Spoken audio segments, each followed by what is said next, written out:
कल हमने यहाँ पे नाउन्स में कुछ सेंटेंसेस लिए थे, उसके बाद हमने जुमला इस्तिफ़हाम स्टार्ट किया था। इस्तिफ़हाम मतलब क्वेश्चंस करने के लिए इस्तेमाल करते हैं। इसमें से एक पहला जो टाइप हमने लिया, ऐसा क्वेश्चन जिसका जवाब आप यस और नो में दे सकते हैं, हाँ या ना में दे सकते हैं। हाँ को अरबी में नाम कहते हैं और नहीं को ला कहते हैं।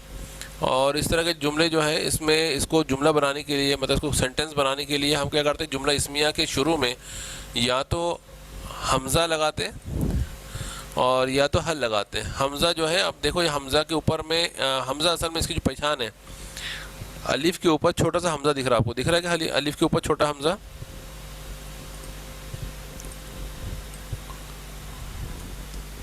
ठीक है। ये जो छोटा सा हमज़ा दिख रहा है अलिफ के ऊपर, ये बता रहा है कि ये हमज़ातुल क़ता है। हमज़ातुल क़ता यानी ये ऐसा हमज़ा है जिसको इग्नोर नहीं कर सकते हम, ठीक है। हमज़ातुल क़ता है। एक आता है हमज़ातुल वसल। हमज़ातुल वसल वो होता है जहाँ पे जिसको हम इग्नोर कर सकते हैं। ये अपन थोड़ा आगे चल के डिटेल में पढ़ेंगे, हमज़ातुल क़ता और हमज़ातुल वसल दोनों की डिफरेंस क्या होता है। अब आने वाले वक्त में सामने आएगा वो, लेकिन जस्ट मैं बताने के लिए कि थोड़ा इस पर नज़र डालें गौर से कि ये अलिफ के ऊपर छोटा सा हमज़ा है, इसलिए इसको मैं हमज़ा कह रहा हूँ। ये हमज़ा तो क्योंकि ये अलिफ खाली एक चेयर है, इसको हमज़ा की कुर्सी कहते हैं। हमज़ा की कुर्सी है ये अलिफ। अलिफ के ऊपर हमज़ा बैठा हुआ है और अलिफ जो उसकी कुर्सी है, ठीक है। तो इसका नाम है, असल में हमज़ा ही है, इसको अलिफ नहीं कहेंगे, इसको कहेंगे हमज़ा। हमज़ा या हल, ये जब दोनों आ जाएंगे, दोनों में से कोई एक आएगा जुमला इस्मिया के शुरू में, तो वो जो जुमला इस्मिया सवाल बन जाएगा। अगर ये अलिफ नहीं होता, हमज़ा नहीं होता, तो आबिदुन जालिसुन का मतलब होता है आबिद जालिस है, मतलब आबिद बैठा हुआ है, ठीक है। और आबिदुन जालिसुन इसका मतलब होगा क्या आबिद जालिस है, क्या आबिद बैठा हुआ है। तो इसका जवाब आप यहाँ पे हाँ या ना में देंगे। तो हाँ के लिए नाम कहेंगे और नहीं के लिए ला कहेंगे, ठीक है। बस ये जुमला है, हल आबिदुन जालिसुन, ये भी सेम मीनिंग है उसके। आ से भी कह सकते हैं और हल से भी कह सकते हैं।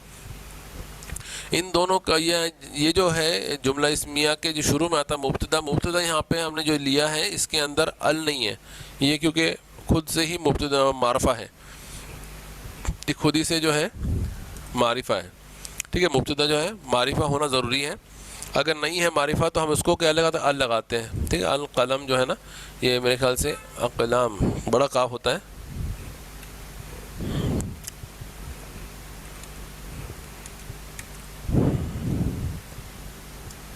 अल कलम, ठीक है। फॉन्ट इसका फिर बदल गया,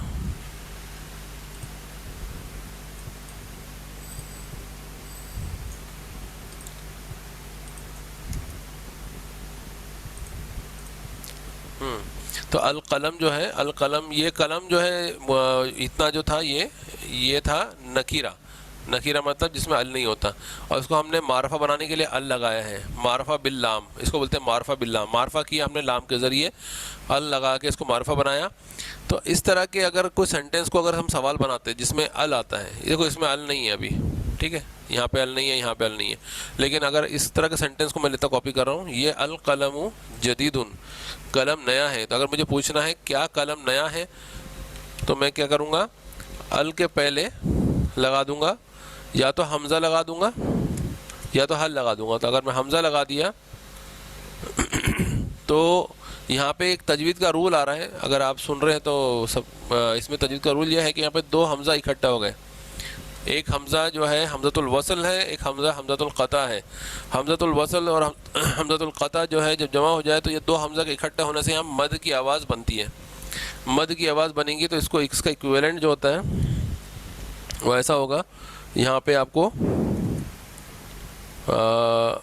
अलिफ के ऊपर मद, मद अब कहाँ से लाऊँ मैं, मेरे ख्याल से मद जो है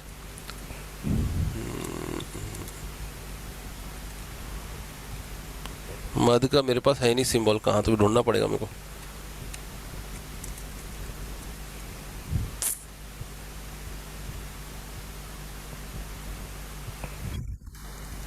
सर वो क्या बोलते हैं, शिफ्ट दबा के जो एस्केप के बाजू का हाँ एक आ फर्स्ट गया आ बटन गया आ होता है गया वो उसको आ नहीं गया, है? मद आ गया, ठीक है।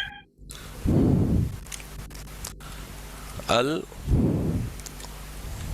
कलम, अल कलमु, अब ये हो जाएगा, क्या हो जाएगा, अल कलमु, दो हमज़ा मिलके एक हमज़ा बन गए और मद की आवाज़ बन गई, क्योंकि हमज़ा की आवाज़ भी आ की आती है, हमज़ा पे ज़बर हो और अलिफ के ऊपर ज़बर हो तो उसकी आवाज़ भी आ की आती है। जब दोनों मिल जाए तो बन जाएगा एक लंबा मद आल कलम, और वो लाम पे जज़म है तो वो तो जुड़ेगा, अल को थोड़ा खींच के पढ़ेंगे आप, आल कलमु जदीदुन,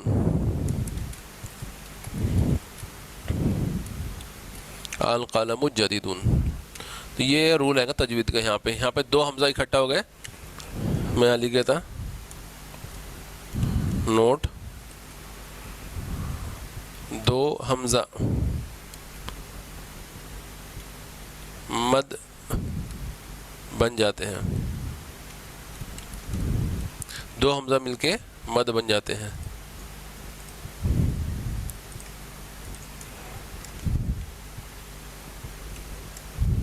एक लाइन में नहीं होगा क्या?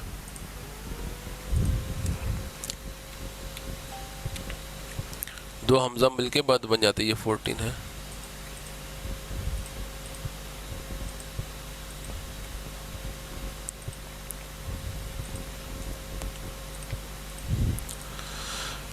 वैसे हल अगर लगाते तो फिर एक रूल बनता है यहाँ पे, जैसे मिसाल के तौर पर मैं फिर सेम वही जुमला ले लेता, अल कलमु जदीदुन, यही जुमला ले लेते हम।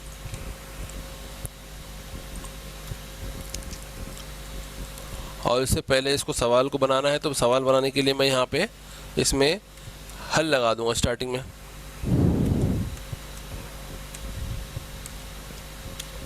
हल लगा दिया तो यहाँ पे ये जो है, ये जो हमज़ा आपको दिख रहा, ये वाला, ये ट्रेडिशनल अरेबिक फॉन्ट,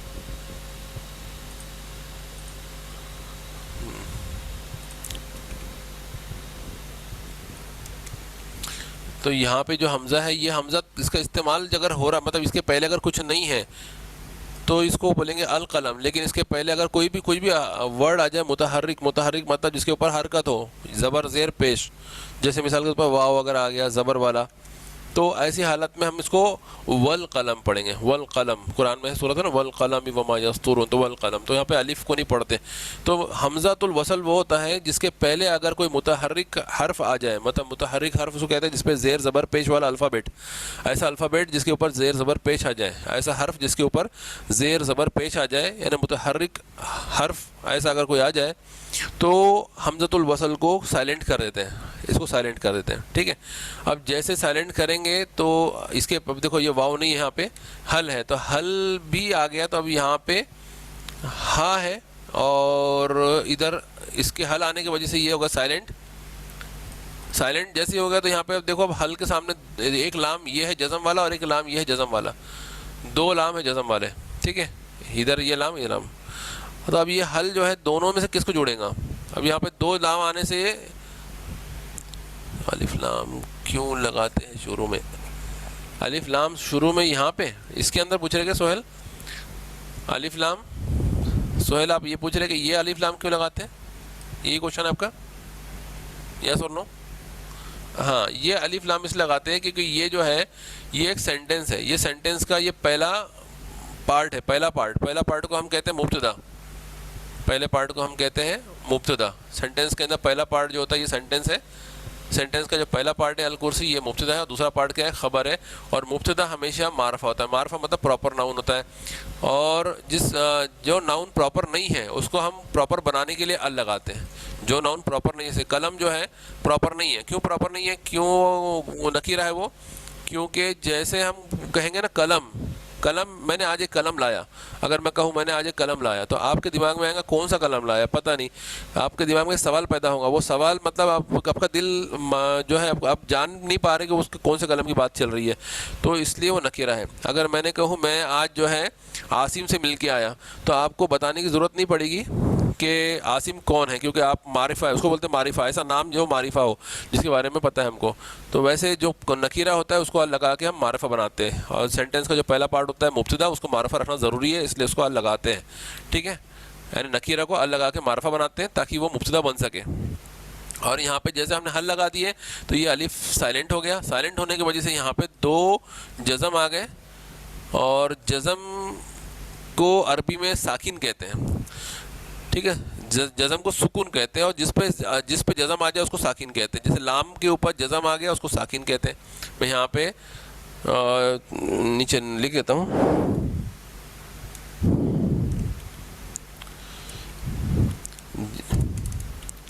जिस हर्फ पे सुकून सुकून आ जाए उसको साकिन कहते हैं।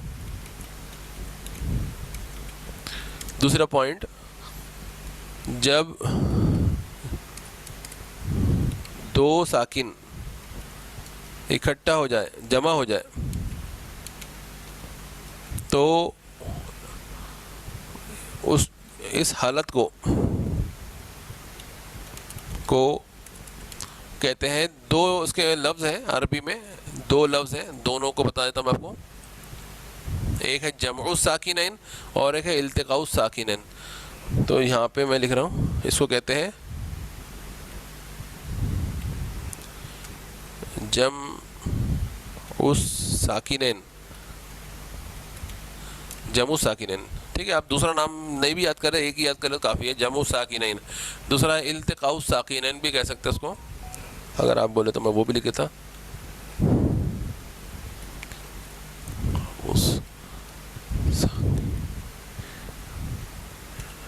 इल्तिकाउ साकिनैन, ठीक है।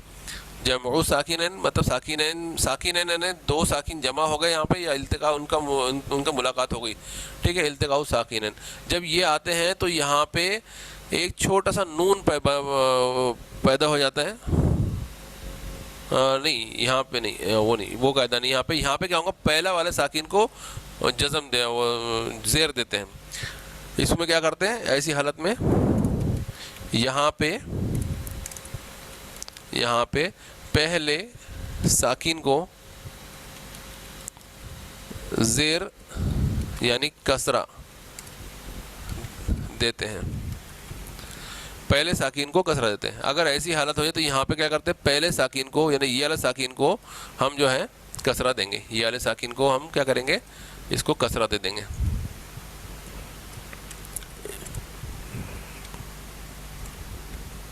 इस पे लगा देंगे ज़ेर। तो यहाँ पे क्या पढ़ेंगे, इसको हलिल कलमु, इसको पढ़ेंगे हलिल कलमु। ठीक है, ये समझ में आया कि हल के ऊपर जज़म हट के ज़ेर क्यों आया, क्योंकि यहाँ पे दो साकिन आ गए थे। यहाँ पे हल कलमु, पहले इसको मैं इसके पूरे स्टेप्स भी नोट कर लेते ना हम। पहले क्या था, ये पहले ये था जज़म से हो गया ये, तो दोनों भी नोट रख लेंगे सामने ताकि कंपेयर कर सके आप। हल कलमु ऐसा था, ये हो गया हलिल कलमु। और मैं लिख दिया यहाँ पे कि जब दो साकिन इकट्ठा हो जाए तो वहाँ उसको कहते हैं इल्तिकाउ साकिनैन, और उसमें पहले साकिन को ज़ेर देते हैं हम ताकि रीडेबल हो जाए। रीडेबल होने करने के लिए तरीका ऐसा होता है कि हलिल कलमु, हलल कलमु नहीं पढ़ेंगे, हलुल कलमु नहीं, हलिल कलमु। ज़बान पे आसान होता है, इसलिए इसको यही कायदा है, हलिल कलमु जदीदुन, क्या कलम जदीद है। इसमें कोई डाउट है आपको, क्लियर है ये?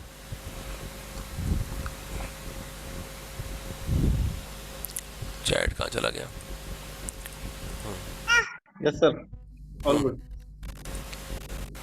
ठीक है, इसमें गॉट प्रॉपर नाउन, ठीक है। किसी को कोई डाउट नहीं है तो आगे चलते हैं हम। ये था, हमने जुमला इस्मिया का स्टार्ट किया था, बेसिक सेंटेंस, उसके बाद हम आगे आए, उसके बाद हमने क्वेश्चन वाले सेंटेंस स्टार्ट किए। अब थोड़ा और आगे चलते हैं हम, और इसमें हम अभी पढ़ेंगे मुरक्कबात पे आते हैं थोड़ा, क्योंकि ये बेसिक सेंटेंस हो गया। थोड़ा सेंटेंस को कॉम्प्लेक्स करने के लिए कुछ रूल्स हम पढ़ना, उससे बेहतर है कि हम थोड़ा और आसान वाला पार्ट पहले कंप्लीट कर लेते हैं। जितने आसान चीज़ें पहले कंप्लीट करते हैं फिर थोड़ा डिफिकल्ट की तरफ बढ़ेंगे। ठीक है, मैं चाह रहा हूँ ईजी पार्ट कवर हो जाए ताकि आपका कॉन्फिडेंस आपका बढ़ता रहे। ठीक है, मुश्किल अगर चीज़ ला लेंगे तो आपको थोड़ा भारी लगेगा और आपको फिर ऐसा लगेगा शायद ऐसे चलेगा तो मुश्किल, पता नहीं हम कवर कर पाएंगे नहीं कर पाएंगे। इसलिए पहले इजी पार्ट लेते हैं, आपका कॉन्फिडेंस लेवल बढ़ जाएगा, फिर हम थोड़ा डिफिकल्ट की तरफ भी आएंगे। ठीक है, तो यहाँ पे वैसे है डिफ़िकल्ट कुछ नहीं है, बस प्रैक्टिस करेंगे तो सब चीज़ ईजी आती। तो हम स्टार्ट करेंगे मुरक्कबात। ये इसको नई फाइल बना लेते इसका।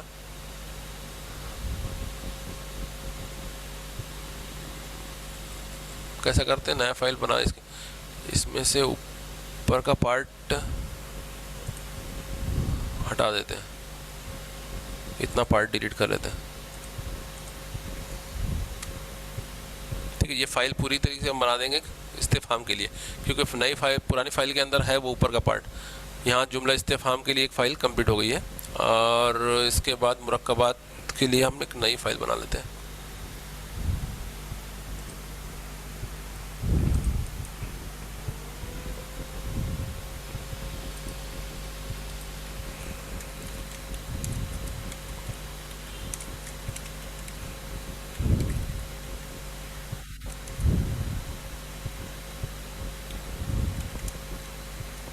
क्लास 4 ही अपनी, और मुरक्कबात चलेगा इसमें।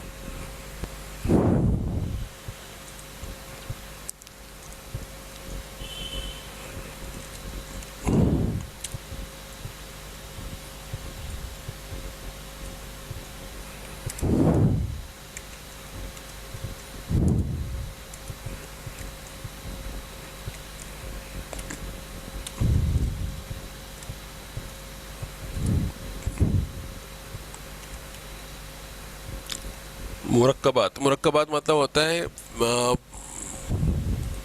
ये पार्ट ऑफ द स्पीच बोल सकते हैं आप इसको, या इंग्लिश में जो भी उसका इक्विवेलेंट होगा। मुरक्कबात ही कौन सा फॉन्ट लिया इसने? Traditional Arabic. ठीक है, दिख नहीं रहा ट्रेडिशनल अरेबिक, लेकिन वो दिखा तो रहा है ले लिए, लेकिन ले ही नहीं रहा है।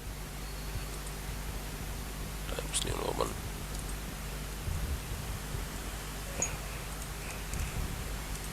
ये अच्छा फॉन्ट था ट्रेडिशनल अरेबिक। चलिए ठीक है, मुरक्कबात एक्चुअली इसमें मुरक्कबात में हमारे पास है टोटल 3 टाइप के मुरक्कबात। सबसे पहला मुरक्कब है मुरक्कब जारी। पहला सबसे इजी वाला मुरक्कब है मुरक्कब जारी, ठीक है। और दूसरा है मुरक्कब इजाफी।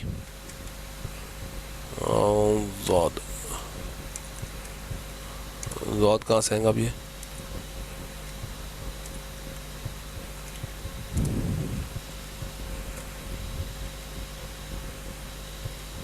मेरे को ज़ौद चाहिए, ये आ गया, कहीं में था जे में,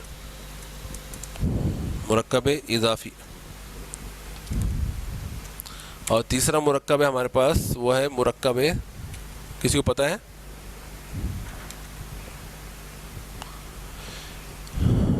तौसीफ़ी।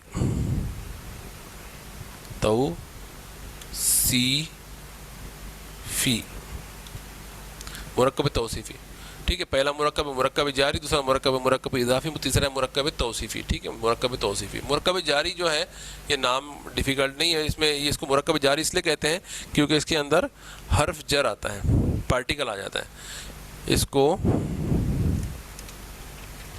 इसको मुरक्कब जारी इसलिए कहते हैं क्योंकि इसमें हर्फ जर आ जाता है, हर्फ जर आ जाता है, ठीक है। अब यहाँ पे थोड़ा हर्फ जर की प्रैक्टिस करना पड़ेगा अपने को। हर्फ जर, ये एग्जाम्पल में लिख देता, टाइटल बना लेते पहले यहाँ पे हम।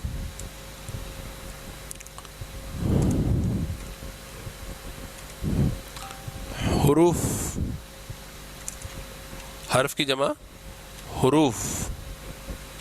हुरूफ जारी, ठीक है। हुरूफ जारी, ऐसे हुरूफ जिनको हुरूफ जारी कहते हैं, मतलब पार्टिकल्स कहते हैं, ये इनको हुरूफ जारी क्यों कहते हैं? क्योंकि ये जब लग जाता है किसी भी नाउन को, ये भी लिख लेते हैं, हुरूफ जारी,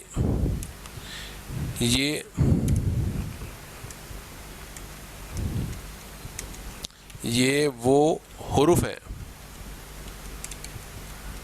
जो अपने इस्म को जर में पहुंचा देते हैं, ठीक है। जर में पहुंचा देते हैं, ये क्या हो गया? एक नया कंसेप्ट सामने आ गया, हर्फ जर। ये क्या होता है? अब इसम जर क्या होता है? तो यहाँ पे थोड़ा हर्फ जर वाली हालत भी पर समझना पड़ेगा। तो हुर्फ जारी जो है ये क्या करता है, ये अपने इसम को, इसम तो हमने पढ़ लिया, इसम ऊपर में जो है जिसके आखिर में दो ज़बर दो ज़ेर दो पेश आते हैं वो इसम कहलाता है, ठीक है। और हम क्योंकि मुरक्कब जारी पढ़ने वाले हैं इसलिए, और मुरक्कब जारी की डेफिनेशन ये है कि ये मुरक्कब है, ये कलेक्शन है, ये मिलावा, मुरक्कब मतलब कलेक्शन, ये कलेक्शन है जिसमें हर्फ जर आता है। क्या लिखा मैंने यहाँ पे, इसको मुरक्कब जारी इसलिए कहते हैं क्योंकि इसके अंदर हर्फ जर आ जाता है, क्योंकि ये ऐसा कलेक्शन है जिसके अंदर हर्फ जर आता है, इंक्लूड होता है। अब हर्फ जर क्या होता है, हर्फ जर ऐसा है जो इसम अपने वाले इसम को, जो उसका इसम होता है जिसके साथ वो जुड़ता है, वो उसको जर में पहुंचा देता है। जर क्या होता है, जर अभी मैं सिर्फ एक्सप्लेन कर रहा हूँ। जर वो हालत है जिसमें इसम के लास्ट हर्फ पर ज़ेर आता है। इसम, ये समझ में आ रहा है कि मैं जो लिखा आपको, जर वो हालत है जिसमें हर्फ के लास्ट अल्फ़ाबेट, मतलब लास्ट वर्ड के आखिरी हर्फ पर, जिसमें इसम के लास्ट हर्फ पर, लास्ट अल्फ़ाबेट पर ज़ेर आता है। मैं एग्जांपल के तौर पर, एग्जांपल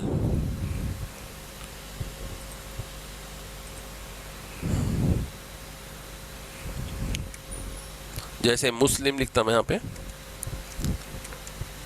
मुस्लिमिन,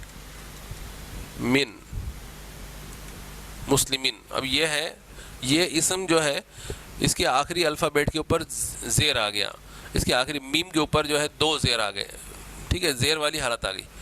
इसको, जिसको कहते हैं जर वाली हालत, ठीक है, इसको कहते हैं जर वाली हालत। ये खुद से नहीं आती, ये इसको इस हालत में पहुंचाने वाला एक है, वो है हर्फ जर। मैंने लिखा यहाँ पे, देखो हर्फ जर क्या करता है, अपने इसम को जर में पहुंचा देता है। तो ये जर में पहुंच गया, इसको जर में पहुंचाने वाला कौन है, हर्फ जर है। तो यहाँ पे हर्फ जर जो है, इसके हर्फ जर के कुछ एग्जांपल्स, हर्फ जर आप जानते होंगे, आप कुरान पढ़ते हो तो आपको पता ही है। जैसे फ़ी हर्फ जर है, जैसे फ़ी मुस्लिमिन, अगर मैं यहाँ फ़ी लगा दूँ तो फ़ी जो है हर्फ जर है। ये पार्टिकल्स होते हैं, ठीक है। फ़ी एक ऐसा पार्टिकल है जो जब लग जाएगा किसी भी इसम से पहले, उस बाद वाले को जो है वो ज़ेर दे देगा। इस तरीके से और भी है, फ़ी मुस्लिमिन, इस तरह से आला भी एक पार्टिकल है, खड़ा ज़बर, आला मुस्लिमिन, आला मुस्लिमिन, ये भी है। और इसके अलावा फ़ी आला है, अन है, हत्ता है, इला है, ठीक है। मैं अपन जब हर्फ जर लिखेंगे ना, अभी हर्फ जर लिख ही दिया मैंने, तो सारे हर्फ जर हम कलेक्टिवली लिख लेंगे। तो यहाँ पे एग्जांपल के तौर पर मैंने बता दिया आपको कि यहाँ पे ये हर्फ जर क्या करता है, जब किसी इसम के साथ मिलता है तो ये बनता है मुरक्कब जारी। ये एक मुरक्कब जारी है, ये एक मुरक्कब जारी है। और मुरक्कब जारी के दो कंपोनेंट्स हैं, जिसमें एक कंपोनेंट है इसम और दूसरा कंपोनेंट है हर्फ जर। एक कंपोनेंट है उसका, एक पार्ट है उसका इसम और दूसरा पार्ट है उसका हर्फ जर। हर्फ जर जब किसी नाउन को लगता है तो उसको आखिरी अल्फ़ाबेट को उसके ज़ेर दे देता है, ज़ेर वाली हालत में पहुंचा देता है। यानी इसको हम बोलेंगे जर वाली हालत, ठीक है, इसको हम बोलेंगे जर वाली हालत। तो जर वाली हालत में पहुंचा देता है, जर में पहुंचा देता है। क्लियर हो गया कि ये मुरक्कब जारी, मुरक्कब जारी ऐसा कलेक्शन है, ऐसा मुरक्कब है जिसके अंदर हर्फ जर आता है। हर्फ जर वो है कि जब वो किसी इसम को लगता है तो इसम जर में पहुंच जाता है। जैसे कि एग्जांपल के तौर पर फ़ी हर्फ जर है, वो इसम मुस्लिम को लगा तो मुस्लिम जो है पहले मुस्लिमुन था, लेकिन फ़ी लगने के साथ वो हो गया मुस्लिमिन। अला हर्फ जर है, ये मुस्लिम के ऊपर लग गया, मुस्लिमुन था पहले, ये अला लगते के साथ ये हो जाएगा मुस्लिमिन, ठीक है। इस तरीके से कोई भी आप लिख, कुर्स किताबुन है, अला किताब, फ़ी किताबिन, किताब के अंदर वैसे किताबुन था लेकिन फ़ी लगाते फ़ी किताबिन। कलम है, कलम के लिए जैसे चलो मस्जिद ले लें, मस्जिदुन इला मस्जिदिन, मस्जिदुन होता है, इला कर देंगे तो मस्जिदिन, इला भी जो है हर्फ जर है।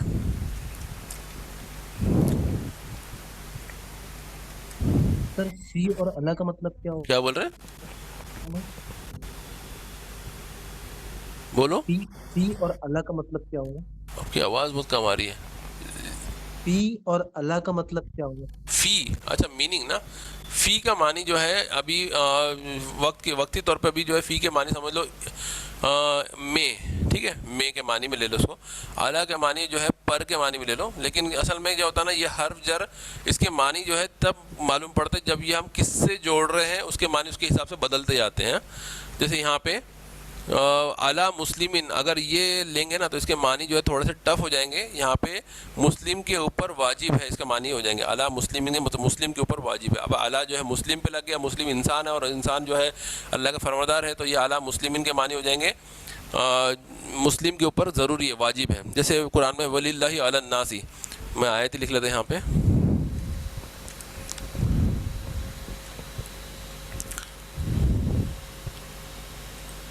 लिल्लाहि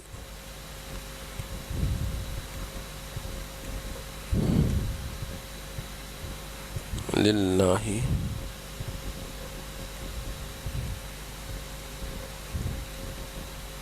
लिल्लाहि अलन नासी।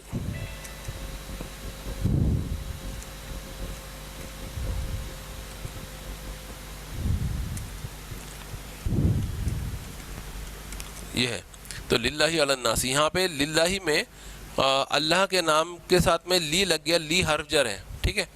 अल्लाह के नाम में यहाँ पे ऐसा नाम रहता है अल्लाह का, अलिफ लाम लाम, हाँ ठीक है।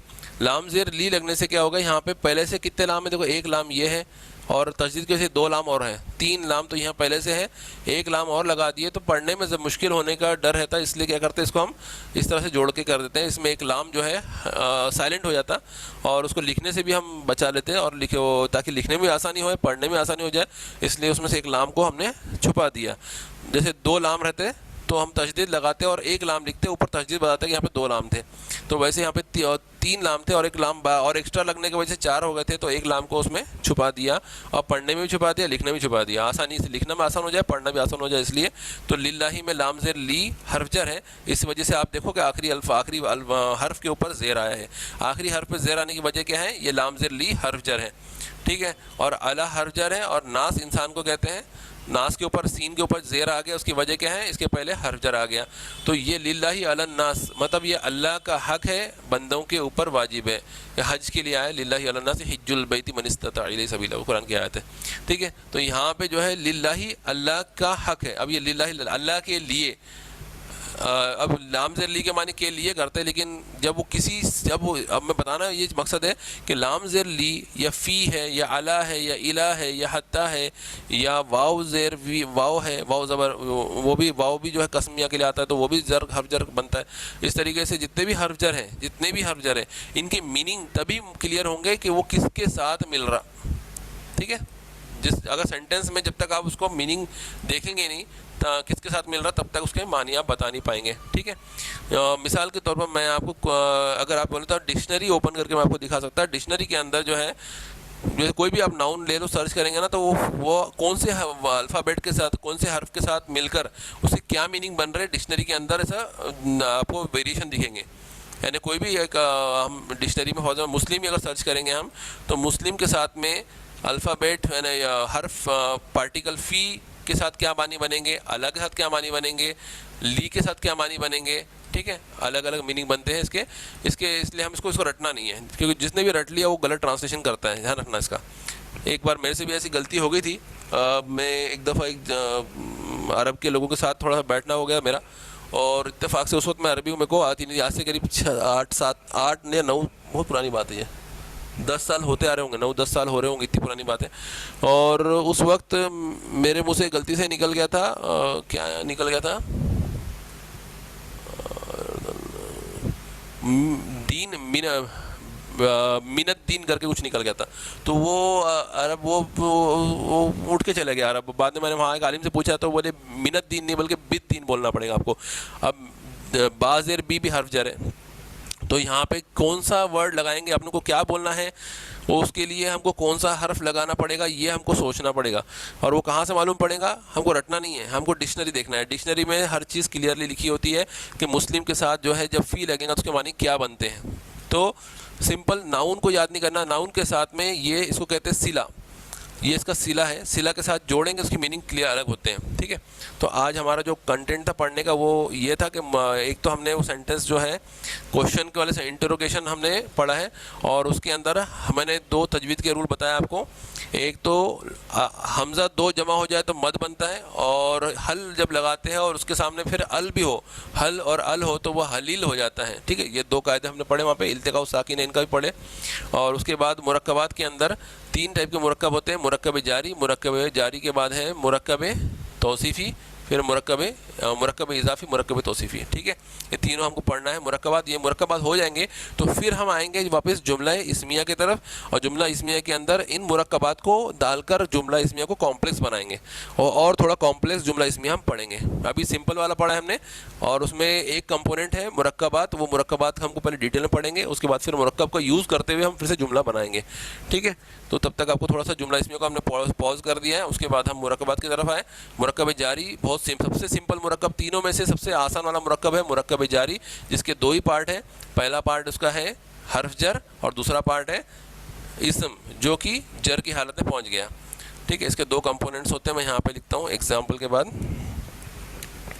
पहला पार्ट है, फर्स्ट है इसका हर्फ जर, और एंड दूसरा है इसम जो कि जर में है, जर में पहुंच गया उसका ना बोलते हैं मजरूर, ठीक है। हर्फ जर और इसम मजरूर इनका कॉम्बिनेशन है, ठीक है। हर्फ जर और इसम मजरूर का कॉम्बिनेशन होता है मुरक्कब जारी। मुरक्कब जारी जो है वो हर्फ जर और इसम मजरूर का कॉम्बिनेशन होता है। इसमें से ये क्या है, हर्फ जर है और ये इसम मजरूर है। इस क्लियर हो गया आपके लिए? इसमें कोई डाउट है?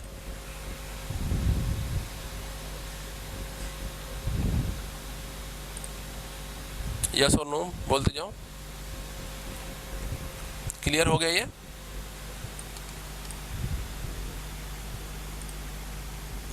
Yes sir. चलो ठीक है, माशाल्लाह। ठीक है, आज के लिए इतना ही काफ़ी। कल हम जो है ना ये हुरूफ जर, मैं हुरूफ जर का एक टॉपिक बनाऊंगा, उसमें पढ़ेंगे। अभी हुरूफ जर सारे नहीं पढ़ना है, अभी हमारा जो मेन टॉपिक है उसी पर फोकस करेंगे, और जो चीज़ साथ में लग रही है वो इसमें इंक्लूड कर दिया। लेकिन जब मेन टॉपिक हुरूफ जर आएगा उस टाइम पे सारे हुरूफ जर मीनिंग के साथ में, उसका यूज़ एग्जाम्पल के साथ में हम लिखेंगे। अभी मुरक्कब जारी पढ़ना है, इसलिए सिर्फ मुरक्कब जारी के एग्जाम्पल्स दिया मैंने यहाँ पे, ठीक है। तो आज के लिए इतना ही। इसको मैं आपको वीडियो अपलोड करके देता हूँ, और ये नोट्स PDF बना के ग्रुप में शेयर कर देता हूँ। चलिए, जज़ाकल्लाह, अस्सलाम वालेकुम। जज़ाकल्लाह खैर सर। हाफिज़।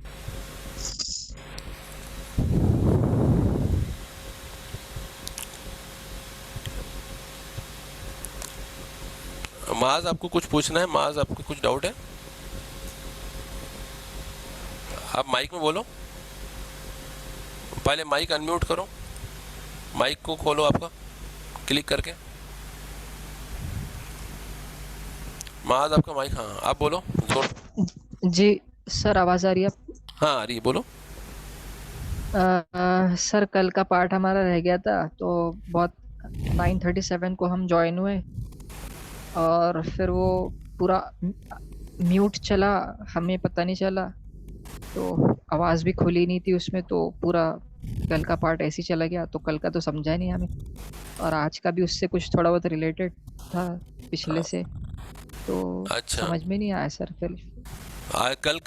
कल हमने खाली बस जो है जुमला इस्मिया ही पढ़े थे कल, अगर आपको याद होगा कल की क्लास में।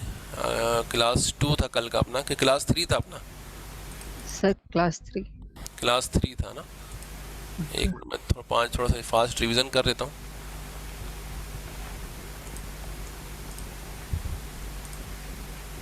ये था, है ना, क्लास 3 आ गया जी स्क्रीन? जी हाँ।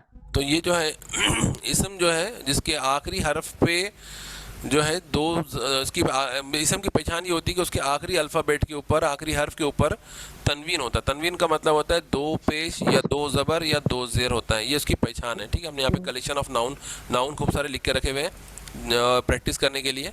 तो आप देखोगे हर एक उसकी जो शक्ल है, जो उसका पैटर्न है, शीन है, फिर अलिफ है, रा है, यहाँ का इसका पैटर्न वैसी है। अलिफ आ रहा है इसके बीच में, यहाँ पे इसका पैटर्न डिफरेंट है। पैटर्न को नहीं देखना है, आखिरी हर्फ को देखना है। आखिरी हर्फ के ऊपर अगर आपको 2 ज़बर 2 ज़ेर 2 पेश दिख गया, इसका मतलब क्या है, वो नाउन है, वो इसम है, ठीक है। और इसी को हम कहते हैं एराब, इसी को एराब कहते हैं। आखिरी हर्फ की हरकत को देखकर हम उसको एराब पहचानते हैं, आखिरी हर्फ की हरकत को देखकर। जैसे इसका एराब देखेंगे तो 2 पेश वाला एराब है। 2 पेश वाले एराब को मैं क्या कहूँगा, मैं आगे हालत पढ़ाऊंगा ना इसम की तब बताऊंगा। अभी से भी तो समझ लो कि 2 पेश वाली हालत है। मैं अभी वर्ड टेक्निकल वर्ड्स जो उसके हैं ना वो अभी नहीं ले रहा सामने, ना तो दिमाग में वो एंटर नहीं होते वो, ठीक है। तो अभी एराब मतलब क्या होगा, एराब मतलब आखिरी हर्फ की हरकत। आखिरी हर्फ पे क्या है, आखिरी हर्फ पे 2 पेश है, ये इसका एराब हो गया। इसके आखिरी हर्फ पे 2 ज़बर है, ये इसका एराब हो गया। ये 2 ज़बर हमेशा अपने साथ एक अलिफ लेके आता है, ठीक है। एक दो एक्सेप्शन है, जी उसके अलावा 2 ज़बर हमेशा अपने साथ एक अलिफ लेके आता है। और वैसे ये इसका एराब क्या है, इसके आखिरी हर्फ पे 2 ज़ेर है, ये इसका एराब हो गया। 2 ज़ेर। बस हाँ, सबके अपने अपने एराब है अलग अलग। और यहाँ पे हमने जुमला इस्मिया में देखे थे कि जुमला इस्मिया जो है उसमें पहला जो है पार्ट, 2 पार्ट इसके जुमला इस्मिया में, 2 ही पार्ट होते हैं। पहला पार्ट होता है मुब्तदा, दूसरा पार्ट होता है खबर। मैंने यहाँ पे लिख दिया, देखो पहला पार्ट है वो मुब्तदा